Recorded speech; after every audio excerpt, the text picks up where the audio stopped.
Hello, welcome to Talking Politics with Peter Beimers. I am Peter Beimers. If you like this sort of thing, like and subscribe, and click the bell for notifications, and feel free to share as well. Well, I'm back after a week off, and it finally happened. This past Friday, Bill C-9 was passed. Well, technically, it's got to go through the Senate, but we know the Senate is a useless rubber stamp of um, liberals and a waste of taxpayers' money. It is essentially passed. I resigned myself long ago knowing that this would pass, and sadly it did, with a little opposition from vocal opposition from many churches. And I blame a lot of you churches that closed during COVID for Bill C-9. I believe is because you kind of gave the liberal government permission to propose a table and take it off the table for debate of Bill C-9. You readily closed and willingly and quickly closed the churches when requested by the government, quoting Romans and Paul saying, obey the government in all things, including worship, which Paul didn't mean at all. And so now you have given the government permission to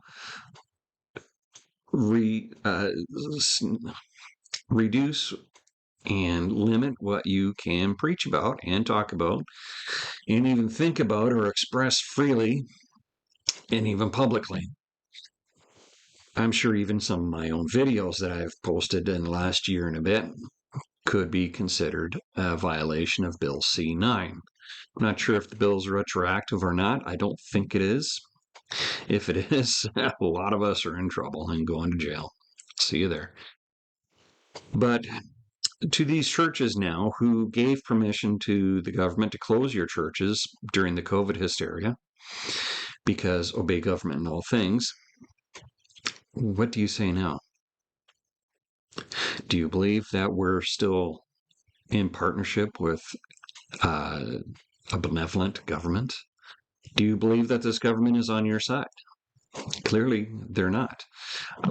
Many have said, including myself, that this is an antichrist government that is working against the church to limit what the church can do. And clearly, with Bill C-9, they have been successful in reducing what the churches can do. This essentially also would make open air preaching and street evangelism illegal in Canada.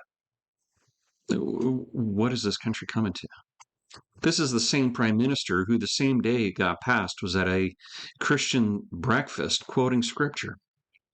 Blasphemy, I would say.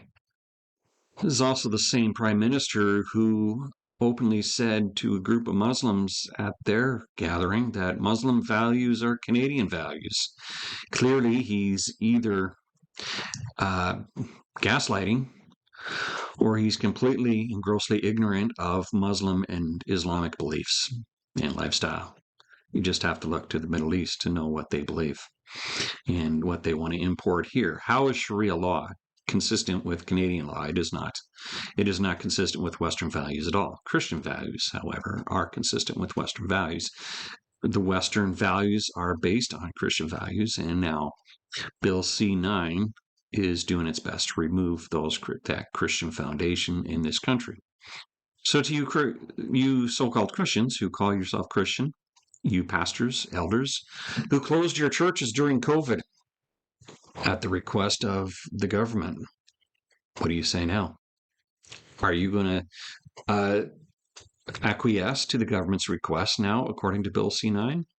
And don't look to Doug Ford for protection because he's in the pocket of the federal liberals, as we've been telling you all along. He's not come out in opposition of this bill. In fact, he said the very opposite, or he's actually said nothing.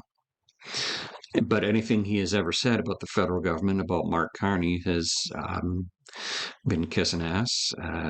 As one teacher once said to a student, yeah, you wipe your nose, you got something stuck on the end of it. Anyways, this is a time for Christians to pray. I believe God will be glorified in all this in the end. His gospel will spread. And hopefully this is the kick in the pants that a lot of churches need to realize that this is an antichrist government. Clearly, if they would just look at the evidence, this is not a government that's on your side, church. Maybe it's time to wake up and realize it. If you've made it this far, thanks for watching. Don't forget to like, subscribe, hit the bell for notifications when new videos are uploaded, and feel free to share as well. Thanks for watching. I'm Peter Beimers, and we'll see you next time. Well, the Blue Jays are off to a great start as of this recording. They're 3-0, which is great, but they got a couple of easy opponents coming up on Colorado and the White Sox.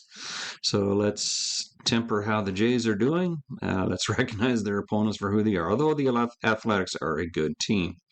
But hopefully, over the next week, they can have a good series. Take 2 out of 3 out of both the Rockies and the White Sox before the LA Dodgers come to town for the first time since the World Series.